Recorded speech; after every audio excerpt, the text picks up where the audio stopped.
Good morning, everyone. As you just heard, we're Team Alpha. My name is Pratik. I'm Madeline. I'm Jessica. And I'm Josh. And we're here today to talk about Mastercard.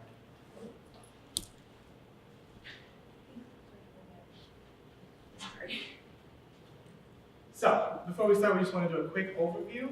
So, we specifically will be talking about small to medium-sized enterprises, and we'll get into a little more into that later, as you'll see. But we have noticed that they are mostly using a cash and check system, and we want to push them to the digital arena. So that is how we're going to go about it, and we're going to focus this on a 5-step framework that we have tailored specifically to small and medium-sized enterprises that can help them benefit, and at the end of the day, help Mastercard benefit as well. Not only that, but we're aiming to push small and medium-sized enterprises so that they can automate their own processes of how they go about doing business. And at the end of the day, by becoming their exclusive payment networks, we believe that both parties can benefit from automation. So at the end of the day, we're creating a partnership that we believe is very valuable and a very important investment for Mastercard at the end of the day. So now we're going to discuss what happens when a customer makes any payment. So through this 4-party process, you see the issuer is the bank to the account holder, and the acquirer is the bank to the merchant. When the account holder makes a purchase from the merchant then sends the account holder's information to the acquirer. From here, Mastercard then switches this account, which entails authorization, clearing, and settlement to settle all transaction costs between both parties. So why SMEs? I'm sure you're wondering why SMEs. So we started off with doing a little bit of a market research to see the amount of capital flows, and we found that $23 trillion of total capital flows is done in cash and checks. So we zoomed in and we found that 80% of invoices by small and medium-sized enterprises are actually done on paper checks. Now, that is a target area that we believe that we can focus on, and Mastercard has already started to do that, as they had a recent partnership with Bill.com, focusing on reducing the time that small and medium-sized enterprises take to handle their transactions. But we want to take it a step further. We want to work on helping with the cost benefits of going about investing in SMEs. As you can see on the bottom right, reducing check processing by 10% saves about $1.3 billion on a yearly basis. So we want to make sure that it's less costly for SMEs. We want to make sure that it's less inefficient, because using checks is quite an inefficient process to process transactions. And 83% of businesses we found in the survey said that the payment system needs to be improved. Last but not least, we believe that using checks for small to medium-sized enterprises is quite a risky strategy. As you can see, out of total fraud mentions, 74% had to do with checks, but only 13% had to do with ACH credit. So we believe that moving these small and medium-sized enterprises to the ACH credit is the right way to go about this. So now we're going to talk about the straight-through processing, which will accelerate the conversion of check-to-card payments. So as you can see on this graph, the orange represents the projected virtual card market. This does have manual intervention in regards to plugging in the data coming from the checks. And then the gray is the STP shift opportunity, which is the straight-through processing, which has no manual intervention. So the gray is all automation. So essentially, there's a $67 billion opportunity through this time frame for Mastercard to take advantage of. And then, as you can see, the virtual card market continual annual growth rate is about 19.2%. So by 2021, there will be about a $26 billion incremental opportunity for Mastercard to take advantage of. So to fully take advantage of this opportunity, we've come up with our framework of SMEE, which stands for Small to Medium Enterprise Automation Framework. And what we plan for this is we plan for this to be an easy integration for these small and medium companies to infiltrate automation into their payment systems, easily transitioning them from the classic credit and cash payments into this automated system. So this is a 5-step component system, which my colleague Pratik will continue to elaborate on. Thank you. So the 5 steps that we highlighted were employee engagement, value creation activities, velocity to market, reputational benefits, and lastly, scalability. So each of these processes have a specific aspect that we're focusing on, as my colleagues will get into. So now we're going to discuss employee engagement. So essentially, we are going to describe Hertzberg's dual factor theory. So this theory has motivational and hygiene factors. Hygiene factors are things that are expected from the job, including salary, as well as if your job requires a computer, that the that the company will provide a computer for you to do your work. Motivational factors are what employees find if they can align themselves with the company, if they find value from their work, and so on and so forth. So what we found through automation was that the employee can save about 6 or more hours per week if they have a manual or repetitive task that can be automated. So from this 6 hours, we found, as we will go into in a little bit, that value can be added and created through the automation of these repetitive tasks that can be developed through the employees. Okay, so like Josh said, we have our employee engagement, and that can create the implementation of automation in the process can create an additional 6 hours per work week on average per employee. So here we're going to go into a little bit deeper on some issues that regard employee engagement, including turnover rate. Higher turnover rates are associated with decreased revenues and increased costs. Those can include both explicit and implicit costs. The explicit costs being the cost of hiring a new employee, training and onboarding, and the implicit costs being lost productivity, lost engagement, and errors that would occur with the new employee. I read a statistic actually that said that the lost productivity, it would take between 1 and 2 years for a new employee to reach the same level of productivity that the existing employee was at before they left their position, if they were leaving, if they were a good employee when they left, if they weren't fired from the position. So this, we want to decrease turnover rates as much as possible to hang on to that talent and decrease our costs, as well as minimize those disruptions of productivity and engagement. Furthermore, we want to decrease our absenteeism rates. 78% of employees say that automation allows them to focus on more interesting and rewarding jobs that they can do. So they can use those additional 6 hours to do things that they feel are actually building value within themselves or building value within their company instead of doing menial tasks like data entry. Automation is actually expected to decrease absenteeism by 2 days per year per employee. So that would be days when an employee would roll over in bed, hit the snooze button a couple of times, and they just, I don't want to go today, I'm going to call in sick. I have sick days, I'm going to just use it. But I actually read a statistic this morning that said that that value could be as high as 3.5 days per year per employee, and a lot of businesses are actually instituting reward programs where you can trade in your unused sick days at the end of the year for either cash bonuses or things of that nature, but they have different programs that they're implementing.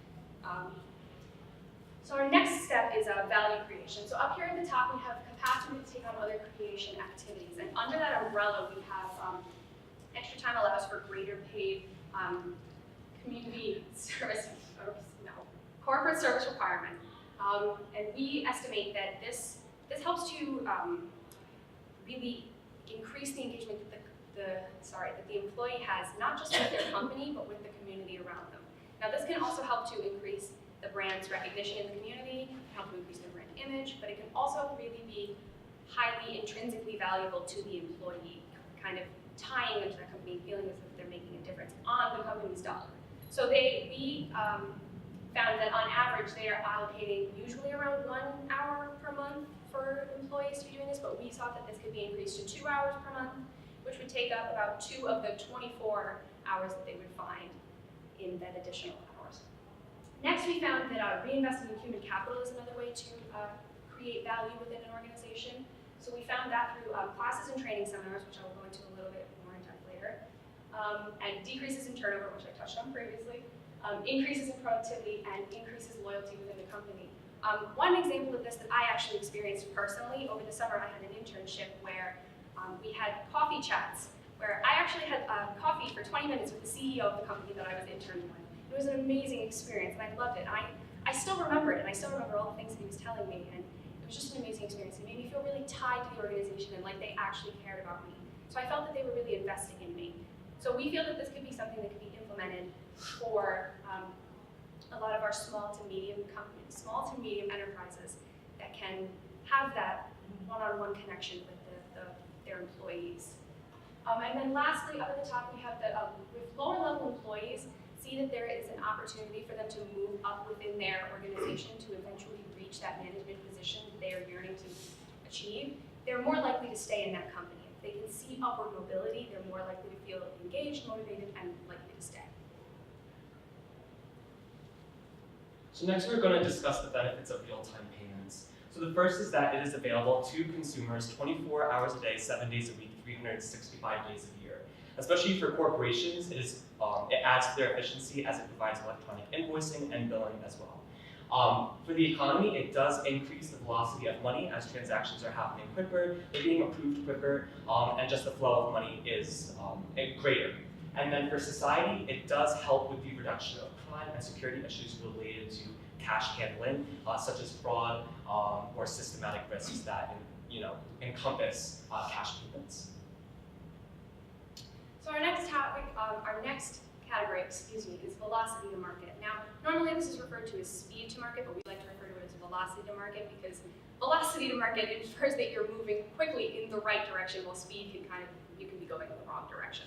So we found that increased velocity to market can prevent the competition from gaining a competitive advantage, as well as allowing you as the small to medium enterprise, to offer innovations to consumers before your competition to then gain that competitive advantage that they would gain.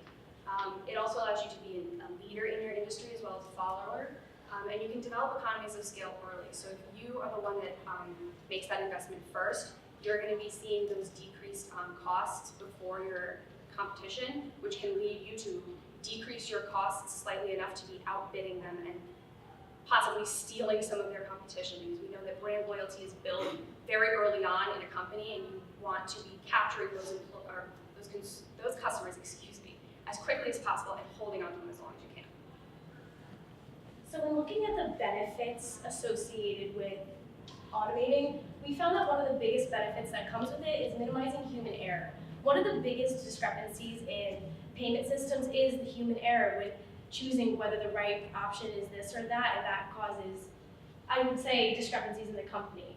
So within this, there's higher standard of cybersecurity within automated systems, as they're good at decreasing the risk of data breaches and increase consumer confidence. When consumers feel that their information and their personal finances are protected, they're feeling more inclined to join your company, which goes into down here the topic of a stronger brand. A higher quality system is going to lead to more customers, leading to more revenue overall. Going back with the decreased inspection costs, this is going to decrease the labor costs and the variable costs associated with booking and payments, because it'll all be automatically processed instead of having to pay those techs and ITs to come in and do it for you.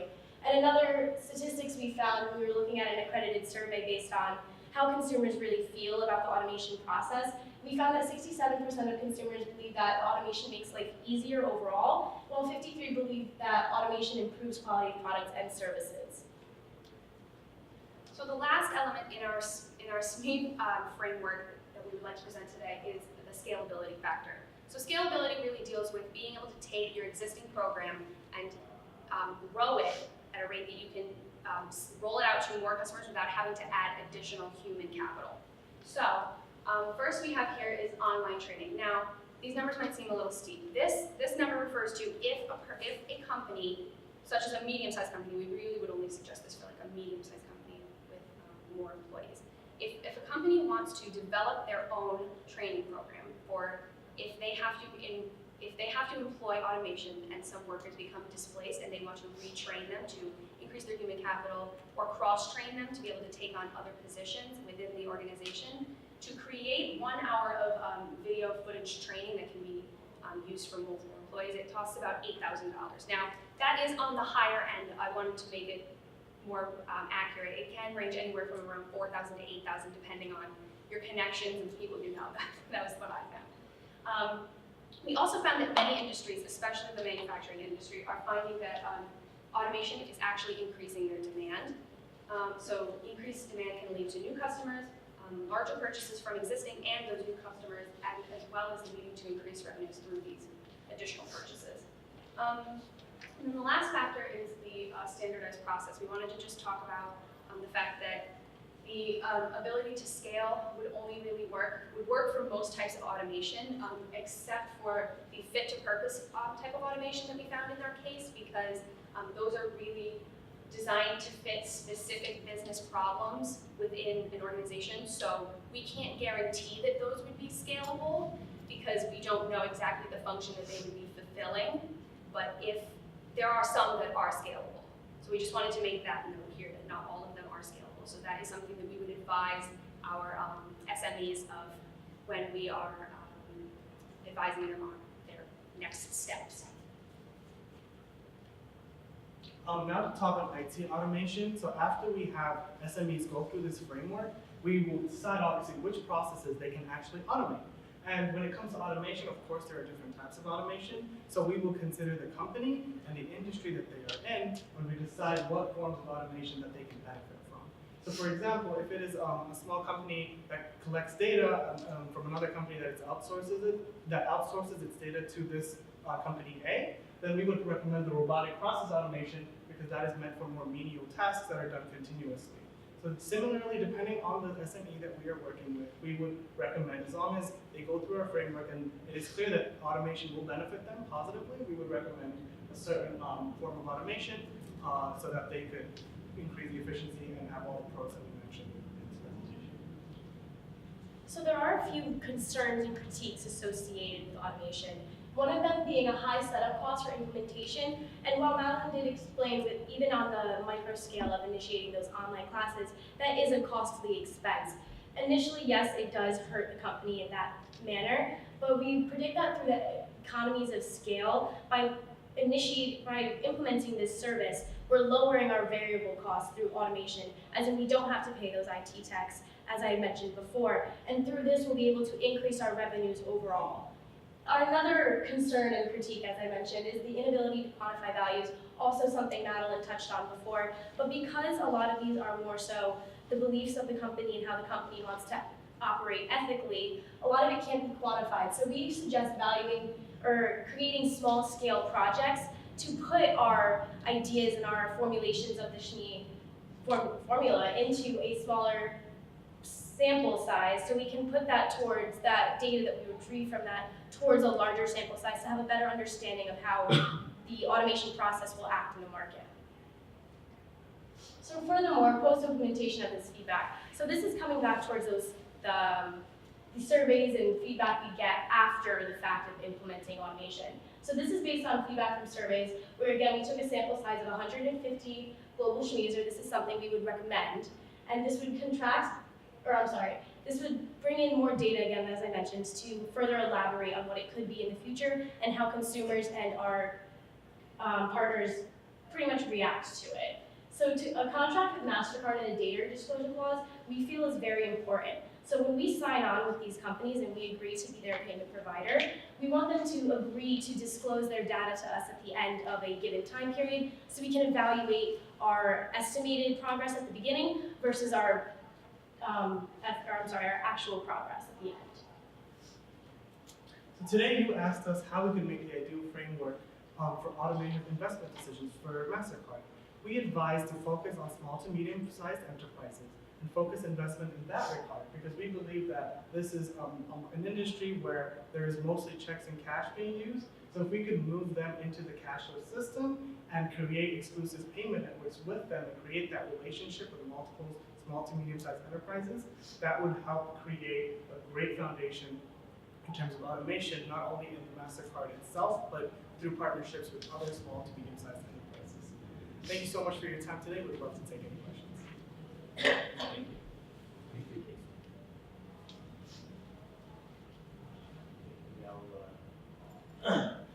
Sorry, in terms of you walk through very clearly each of the different steps in your framework, how do you go about quantifying it? So if I'm a small business owner and I need to make a $1 million investment in putting the system, how do I quantify my return? Okay, so sure. We were looking more at factors that were previously considered like unquantifiable, more qualitative factors. So it's very easy to say, we have a $1 million investment, we're going to save this amount of money from the people that we're not going to require to be working here anymore, and this is going to be our net, and this is how it goes on and on from there. But we wanted to look at more of those factors such as the decreased absenteeism, lower turnover rates, and how those interact and how those can add value and the valuation of that. We did not have time to build a full-scale model. That was what we desired. We wanted to build a full-scale model where we could figure out how those would be valued. That is why we added the suggestion of using a smaller scale model to begin to value those. So our suggestion there would be that we can evaluate those dollar and cents things, but we wanted to try to evaluate factors that are typically not really quantifiable because they're more qualitative factors. From the qualitative factors too, reduce absenteeism or brand value increase from better customer service. There is data that's Yes, available, absolutely. and from not a detailed model, but is there a framework in how you look at that? Just in terms of, you could create a model to fit into that framework model, and then details of how you fill each one of the data points. But is there an overall construct that you'd use? And how would you see that? So, give you a simple example. Return on investment. How you make the decision for any return on invested capital. Today it's not just quantitative factors, there are a lot of qualitative factors. There's a lot of data available. And you can do it purely based on the data that you pick, and it can be a hugely human affair, or you can take the bias out of the human affair, because you're talking a lot about automation here, and you can bring artificial intelligence and other aspects of that investment decision. So are there things like that that you can consider in how you build the framework? Just even for the SMEs, you're talking the SMEs, is there a way to create that construct or framework that will address the because I think, or is there a way to look at it? Right. So the return on investment, we completely understand, is a very important aspect. There is data available, but we were looking for specific data for the SMEs that we interact with based on the industry. So we're kind of doing like a test run in the beginning where we can collect just the data you're saying, and it can be accurate figures because it can vary widely depending on what process we're automating and what industry we're in. So we wanted to do like a little test run, so like at the beginning, so we can collect just that exact data and give our future SMEs the exact data. If you invest $1 million, then this is the return that we are expecting based on our little sample size experiment. Yeah, just very briefly to build on what Pratik said. A lot of the data, we did find a lot of data that did quantify these values. However, we found that it was including many large companies, and it was skewing the data on a higher note. We didn't have the time to discount all of that, so we had to kind of shift towards a different path. But if we had another step past this, we would absolutely pursue that angle. That would be the next step for us, is to pursue that angle. Great, thanks. You talked about like the investments for the videos and things like that. Did you think, what were your thoughts on reducing barriers to entry? Small, medium enterprises are typically capital poor. And so what did you think about there? Do you mean the barriers of entry in terms of working with small to medium-sized enterprises through Mastercard? No, for them adopting this framework. Oh, Yes. To get the small, unless I see. the small and medium enterprises adopt this. Right. Honestly, the entire frame of our presentation was kind of framed around attempting to present all of this data as to why automation can be helpful, even in the face of those scary statistics that people are going to lose their jobs, this is going to affect your company and cause you negative profits. We found a lot of data that actually shows that it's going to have positive yields. So my response to that would be we would probably show our potential customers or our potential clients a presentation similar to this, probably high quality, but with more accurate data. But we would do something similar to this, where we would show the various data points there. And then it would be worth the investment. Yes, to show that it's worth the investment in the long run. In any of your research, did you look at any type of automation tooling or any tooling or automation that the small and medium business could actually use to implement any of this? Like the types? The types of tooling? I did very briefly, and I'm not gonna lie to you, I'm not very familiar with it, but I did read about it, but not enough to provide any information about it. That's right. Yes, but we did read about it. There's so many benefits that you get when you walk through it. How would a small business enterprise go about prioritizing so that they pick where to start? Right. Because it could be overwhelming. Totally. I actually have the answer to that. The end goal, these are just some of the, our end goal here is to basically provide individualized reports such as these, or individualized presentations based on what the end goal of the firm is. So clearly the goal of every firm is to maximize profits. That's the end goal. But On the side, you may be wanting to increase your efficiency. You may be wanting to decrease your absenteeism. You may be wanting to pursue this angle. So we would tailor it more to each individual end goal to then present the solutions that will provide the quickest route to that end solution.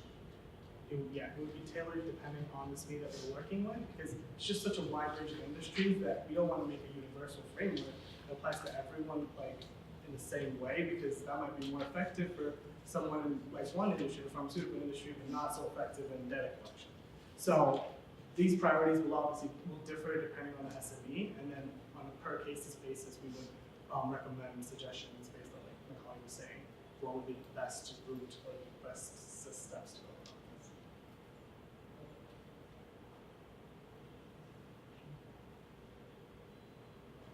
Okay. All right. Thank you. Thank Thank you so much. Thank you so much. Thank you. Thank you for your time. Very nice. Thank Thank you so much. Thank you. for being here. Thank you. Very well. Thank you very much. Thank you. I'll see I'll you. get right in here. Thank you so much. Thank you very much. Nice to meet you. Thank you so much.